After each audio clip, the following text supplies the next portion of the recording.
So you have in front of you a written out list of the steps that you can use. We'll refer back to these in a moment when we start. The first few steps are the same ones we've seen. We're adding the next one. If you are stuck, you can read through these steps to give you a step-by-step process of how to do this. Okay, so it's kind of wordy, but every single one step is pretty simple. And if you do it enough times, then you start to remember the steps and you don't need the description. So that's what this is for. Okay? Before we get to that, I want to talk about this demo. Here's sine. And here's the equation of the graph that we're going to be looking at. And here's the general equation with the transformations. We've seen A and C and D before. So when I change A, if I make it bigger, look what happens. See how three of the points don't move and two of them do? So changing the A value doesn't change where those 3 points are. It changes where these 2 points are. Okay? And we know that C moves it side to side, but look how it doesn't change the shape of the graph. And it doesn't change, let's say, how many squares there are between points. Take a look at this. Every one of these points has 3 squares between it. 1, 2, 3, 1, 2, 3, 1, 2, 3, 1, 2, 3. Whatever the number of squares is, it's always going to be consistent. Okay, put that back. And then the D moves it up and down. And again, doesn't change the shape, just moves the whole thing up and down. What is that actually doing? Is it's moving the zero line.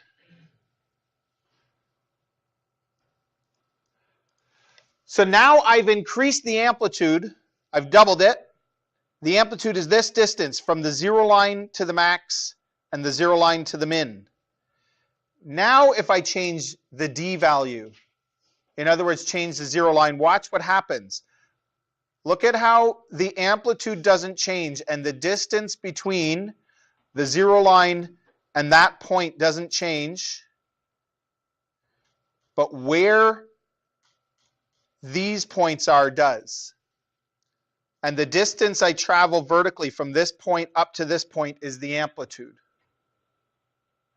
So this is why when we're doing this, we want to break it up into its different parts. Which one's the zero line? And I like to start that with that kind of thing. And then from the zero line up the amplitude to the max is how I'm going to find my next point. Does that make sense? And then from there, I could shift the whole thing to the right or the whole thing to the left. And that tells me where this point is. But from there, it's still 3 squares over. And then up the amplitude, which remember is 2. Or if I change that to 3, I'd be going up even higher. And then 3 more squares over back to the zero line, 3 more squares over, down the amplitude.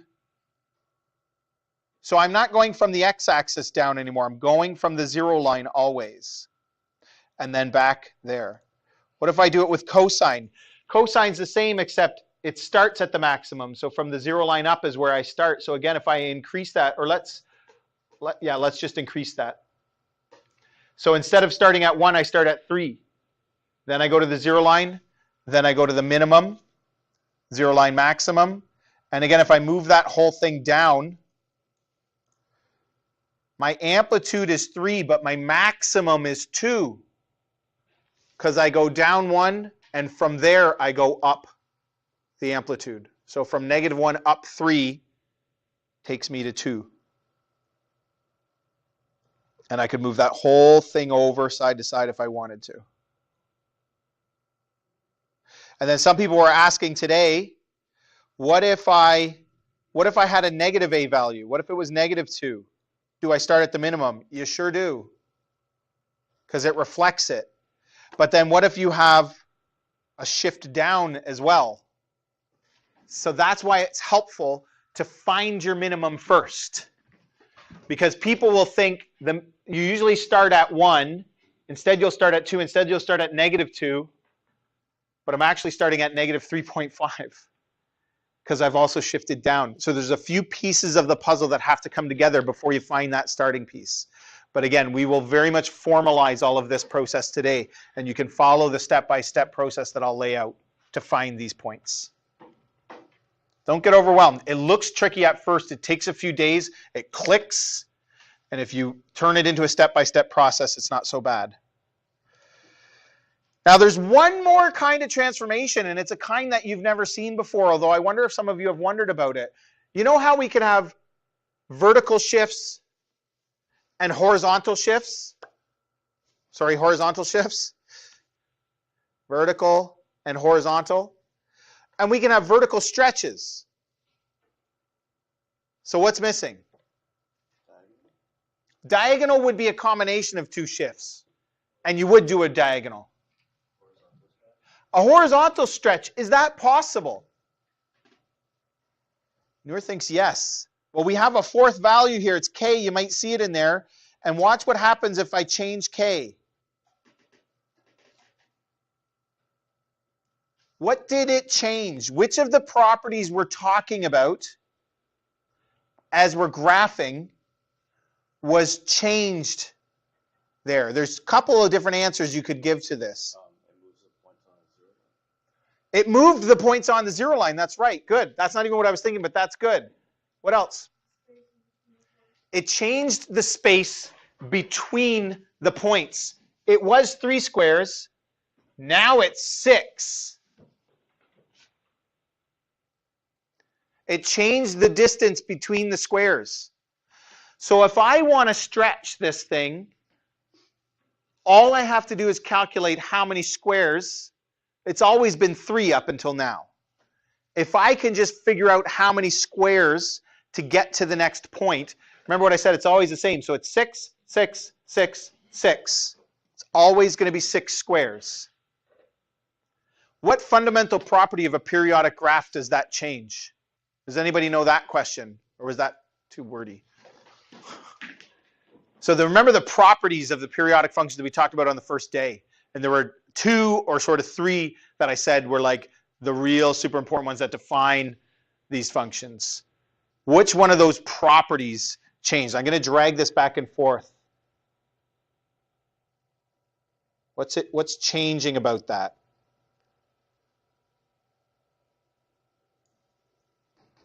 One person thinks they know. Anybody else have any idea? I won't even call on you. Do you have any idea? Do you have a thought, a guess?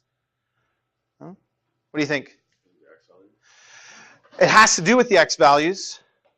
That's not one of the properties, though. It is the period. It's changing the period. Remember, the period of sine is usually 360. But now, I'm only getting half a period in 360. So this is called the k value. And see how k is a half? This is the k. It's a number multiplied inside the brackets. And you would think a half would make something shrink. But remember, when we're inside the brackets, things always have an opposite effect. So putting a half, like putting a half out here for the a value would be a compression. But putting a half inside brackets has the opposite effect, stretching it. Because now in 360, I only get half a period. And look at how the period is now 270. And if I make k value 2, I'm getting 2 full cycles. Here's 1. Here's 2 in that 360. So there's your compression when I multiply it by 2. It might seem, maybe it doesn't seem too tricky. Maybe it does. I don't know. Again, we have a step-by-step process that's going to help us solve this. With this applet, I can't because I programmed it so that when one goes on, the other goes off. Which I could change quickly, they would be on top of each other, and it'd be a bit of a mess. It'd be hard to see which one's which. Is that what you meant, like just in this program? Yeah. All right. So let's try this. Take a look at your note. Here's the two parts that are new that we're going to look at, that we're going to add on today. These two parts at the bottom. We're going to find the new period and break it up into 4 parts. And I'm going to give you the scale to count by. And then you are going to determine how many squares to the next point. And as long as you can do a little bit of common denominator type stuff, it's not too bad. All that practice we did with factoring will help. Sketch 1 cycle of each of the following, considering transformations and the key properties of trig functions. So again, we're going to write this out the sort of long formal way. Everybody ready? And notice what's different about this grid. There's no numbers on it. So we have to add the numbers. But that's what happens when you're changing the scale. It's going to be different every time. Okay, so I'm going to start with this. You don't have to always write out the A, the K, the C, and the D, but you might want to. In this case, I'm going to write it over here. A is 1, C is 0, D is 0, because none of those are changing. See how it's 2 times x? That's a K value. It's being multiplied by x. It's not multiplied out front like an A. So K equals 2. Another thing that helps in these kind of long processes is develop a system where you do it the same every single time. And if you want, I think the easiest thing is just copy what I do. Write it out, even write it out in the same location on the page every time. It saves work on your brain. That might seem like a strange thing, but that's a habit thing, and it saves work on your brain. So I always write these out, then I go amplitude equals 1. Whoops, amplitude equals 1. 0 line is y equals 0 because there's no change. No change to the amplitude, no change to the 0 line. And the start, so the max is from the 0 line up the amplitude. And the min is from the 0 line down the amplitude. And the start is 0 because it hasn't changed.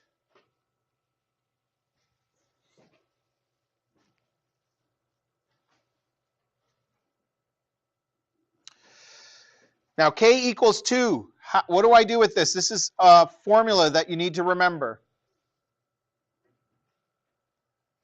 To calculate the period, it's 360 divided by K.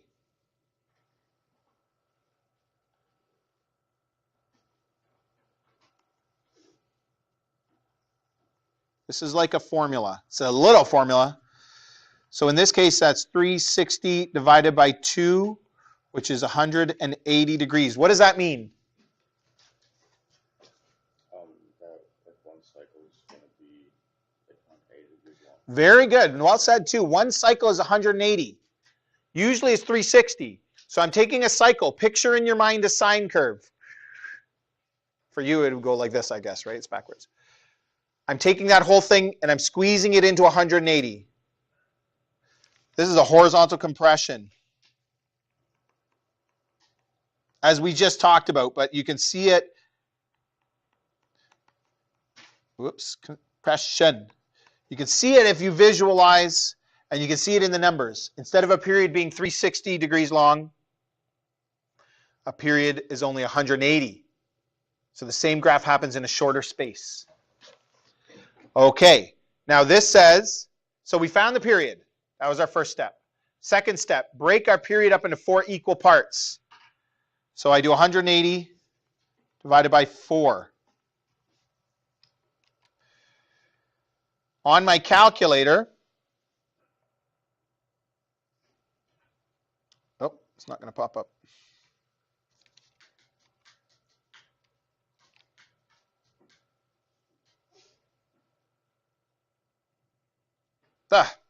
On my calculator, I'm going to do 180 divided by 4.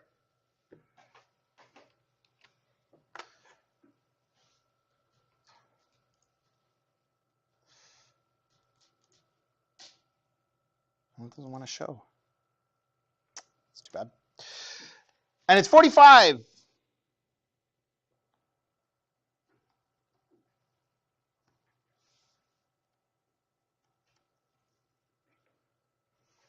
Okay, 45 degrees.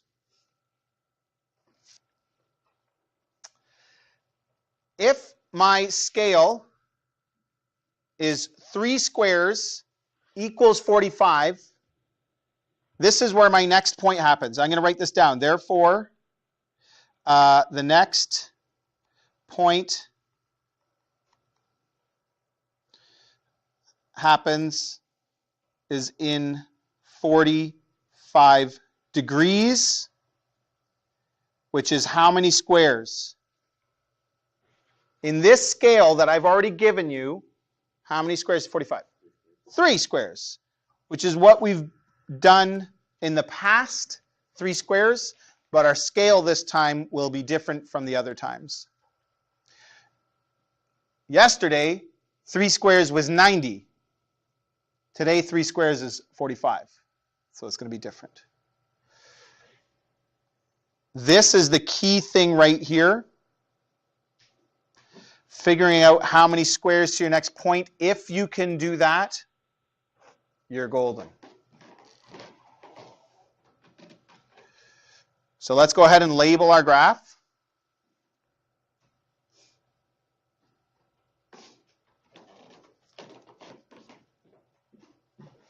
So I get 1, 2, 3 squares is 45. 1, 2, 3 more. 2, 3 more is 90. 1, 2, 3 squares is another 45. 1, 2, 3 more is 180. Keep going.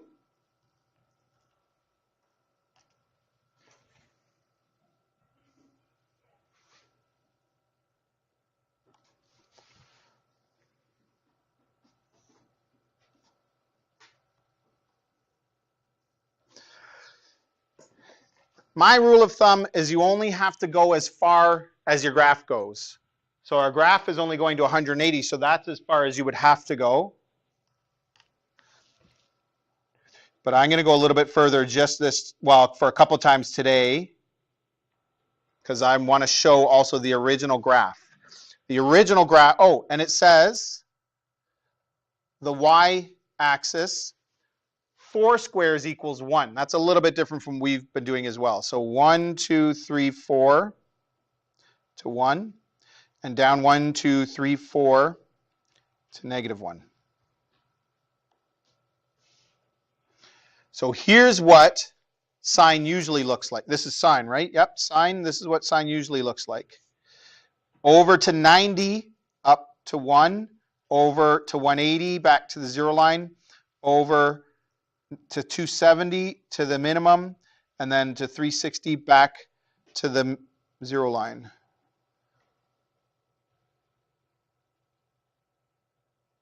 That's usually what sine would look like on this scale.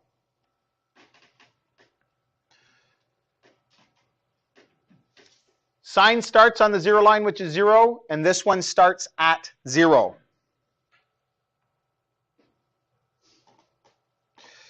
Then I go up to the max, which happens in 3 squares. The next point is 3 squares. So 1, 2, 3, maximum. And then it's every 3 squares. 1, 2, 3, 0 line. 1, 2, 3, minimum. 1, 2, 3, 0 line.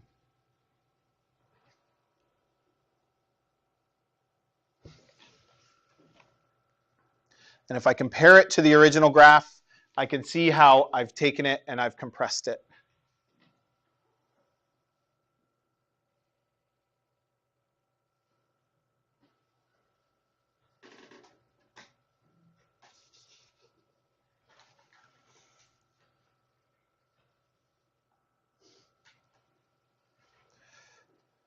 Okay, let's try another one.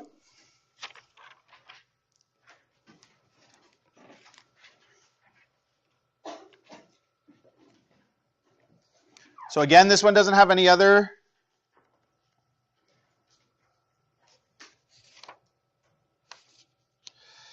changes. A is 1, C is 0, D is 0, but my K value is 1/3.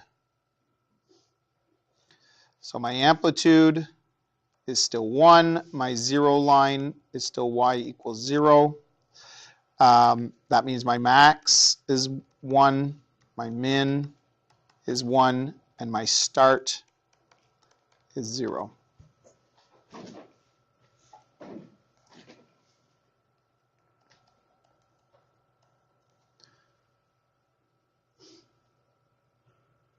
That part hasn't changed. That part hopefully is familiar. Yes? Sorry, -1, thanks. Yes, definitely. That part hasn't changed. That part's all the same. This is the new part. I take the period, which is 360, and divide by K, which is 1/3.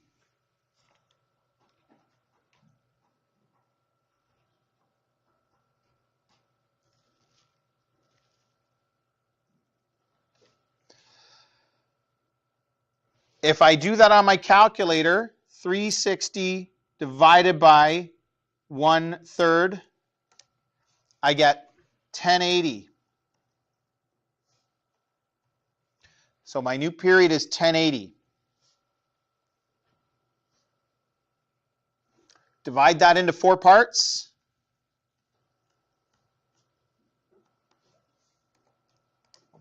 $270.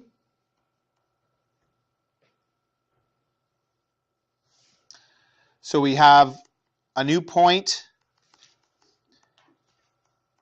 every 270. Now here's the tricky part. Well, maybe it's tricky for some of us, maybe it is for some of us, maybe it isn't. If my scale is 2 squares gives me 90, how many squares gives me 270?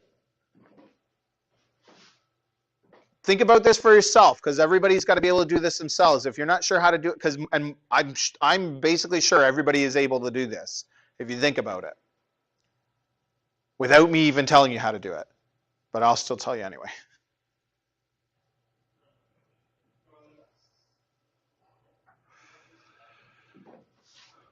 So 2 squares is 90, but we need 270. 6. Was anybody else thinking 6? 270 divided by 90 is 3. But 90 is 2 squares. Oh, then yeah. Then it's 6. See how this works? Exactly right. 90 goes into 273 times, but 90 is 2 squares. So 2 times 3 gives me the 6. That's how you're going to figure this out. And I'm going to give you the scales. So that part you don't have to figure out. You just have to figure out how many squares.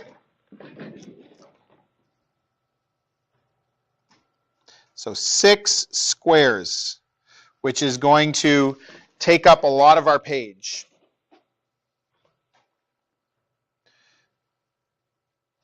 All right, so let's put in our scale. 2 squares is 90. 2 more squares is 180.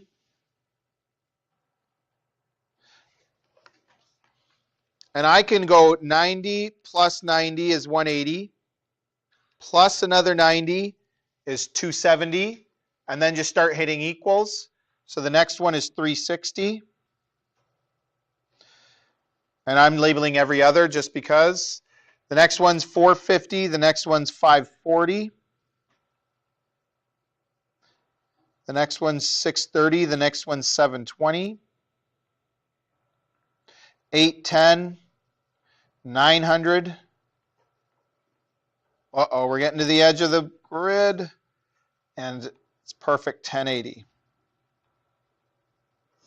It says 2 squares is 1 on the y-axis.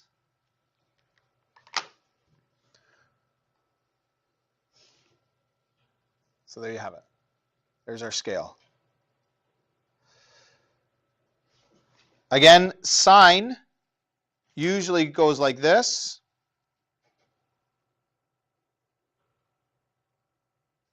Whoa, I missed that point. That's why that was bad.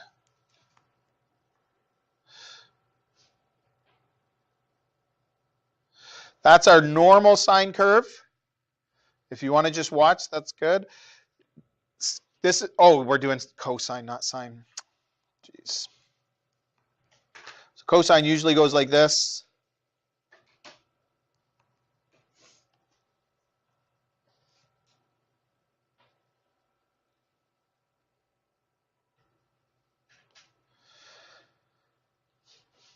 Okay.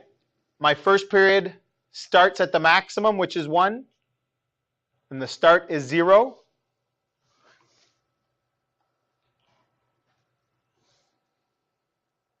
And I'm counting 6 squares to get to the next point. So 1, 2, 3, 4, 5, 6, and cosine's on the 0 line now. 1, 2, 3, 4, 5, 6 to the minimum. 1, 2, 3, 4, 5, 6 back to the 0 line. 1, 2, 3, 4, 5, 6 to the maximum.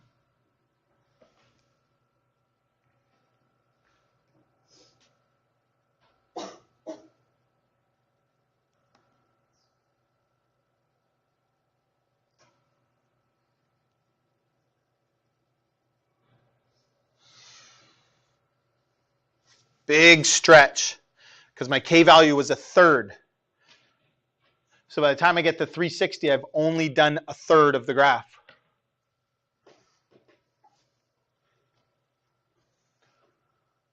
Any questions?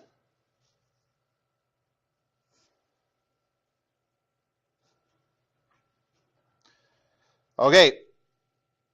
Take a look at the next one. It's sine. It's the same scale, the same K value, but it's sine, and there's an A value now. So go ahead and get this one started and see if you can write out just the first part. We can do the period and stuff together, but see if you can write out the first part at least.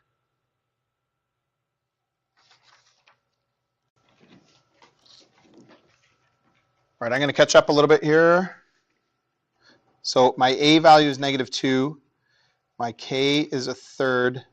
My C is 0, and my D is 0. That means my amplitude is 2. My 0 line is y equals 0. So my max is 0 plus 2, and my min is 0 minus 2. No horizontal shift. We call that a phase shift. So my start is 0. And then my period, so this is like the last one, but again, it's good to go through and do this. So 360 divided by 1/3 gives me 1080 again. I take that 1080 divided by 4, and somebody asked why we do this. It's great. It's always great to know why, but like in this case, you divide by 4 every single time. If you don't fully know why, it's not the end of the world, but I will tell you why. It's because after the first point, take a look, there's 4 sections of the graph. So the whole period is broken up into 4 parts to figure out where the next part starts. So that's why we do that. And 1080 divided by 4, we did that before, is 270. Therefore, there's a new point every 270 degrees. And again, like last time, 2 squares is 90. So the next point is every 6 squares. This is the key to this, is figure out how many squares to the next point.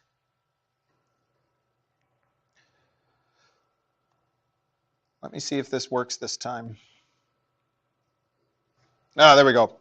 I want to show you how I find these points. So my first point, happens at 90.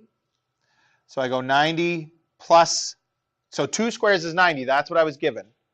So I go 90 plus 90 to get 180. So 90 more is 180. Then I go plus 90 to get 270. Then I can just hit equals to get the next one. So 360. Next one's 450. Next one's 540.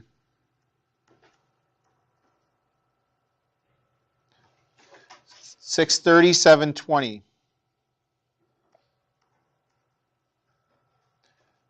$810, $900. And the last one we know is $1080.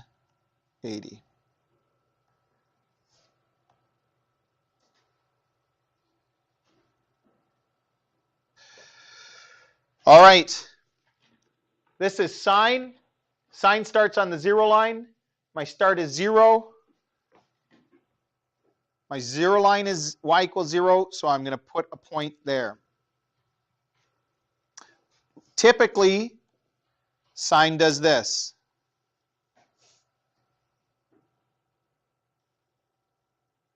What's also different about this one that we have to remember? The negative, so there's a reflection. You might write that down when you notice it so that you remember to do that. So if we're doing a reflection, that means instead of going up to the max, I go down to the min, and the min is -2. So from here I go down -2, and that 6 squares over. Oops, I forgot to label my y-axis. So down to -2, and 1, 2, 3, 4, 5, 6. Back to the 0 line, 1, 2, 3, 4, 5, 6. Back up to the maximum, 1, 2, 3, 4, 5, 6. Down to the 0 line, 1, 2, 3, 4, 5, 6. And there's a really nice little check.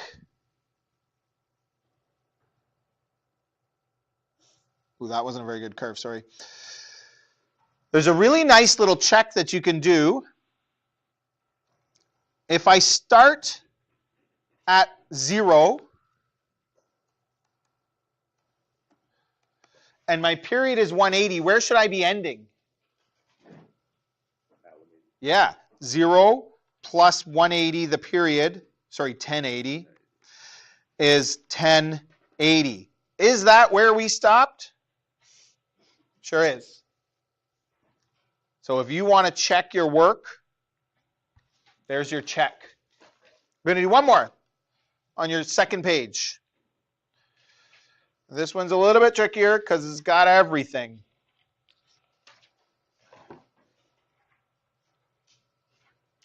Look at that. If you can do this, you can do anything. If you want to get started, I'll let you get a head start.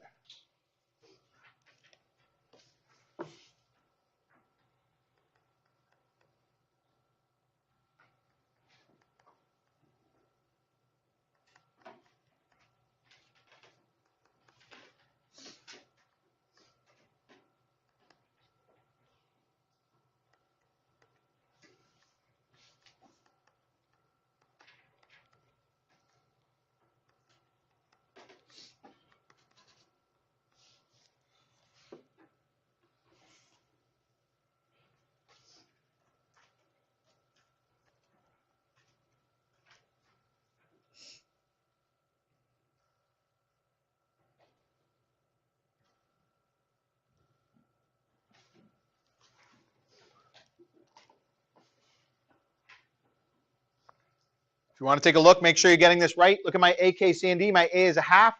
That number out front. My K is the 3, the number in front of the brackets here.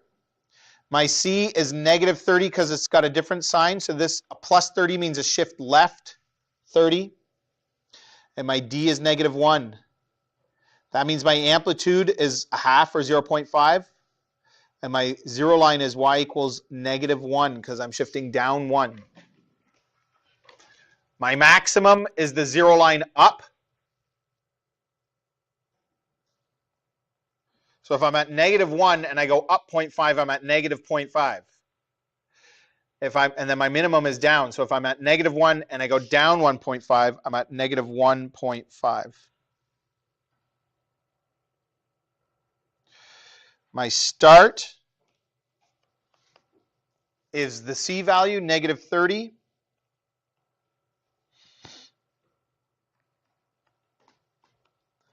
Remember our little formula? Period is 360 divided by K. So 360 divided by 3. Has anybody done that? Sarah? 120. Very good. Then we have to figure out our point distance. So I take that and divide it by 4, which is 30. Take a look at my scale.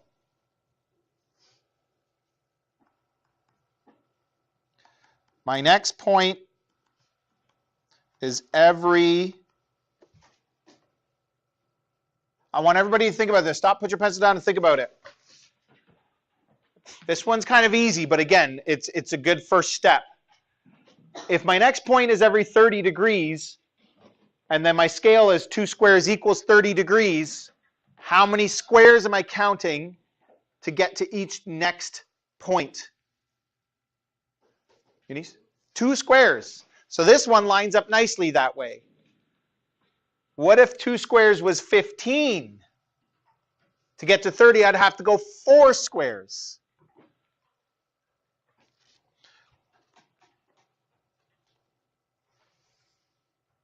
All right, we've got 3 minutes here. Let's get our scale done. It says 1 square is 0.5. So there's 1, there's 2, there's -1, there's -2. 2 squares is 30, so that's 30, 60, 90, 120, 150, 180, 210, 240, and that's going to be plenty good enough. And I got to go back the other way, -30, -60, because we're plotting a point back there.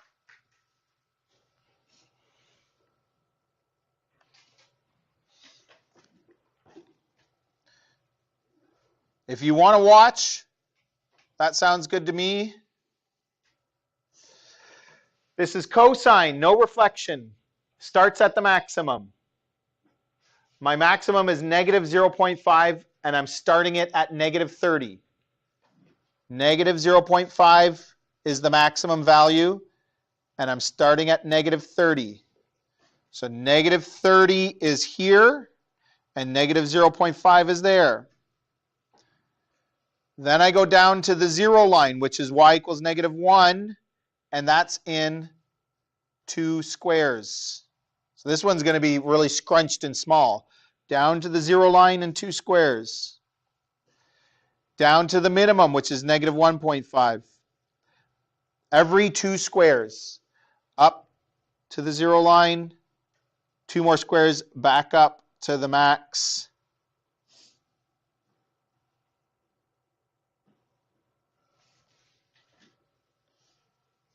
And there you have it.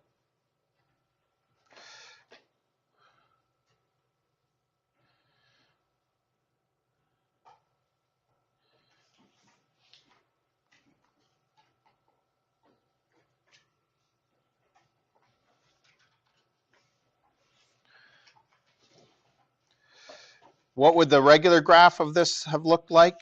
Cosine starts at the max, and then at 90 goes to the min. Sorry, 90 goes to the 0 line, 180 the min, back to the 0 line, back to the max. So it would have looked like this.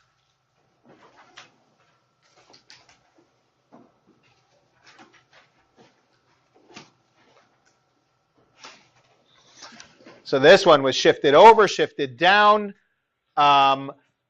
scrunched down, compressed vertically, and compressed horizontally.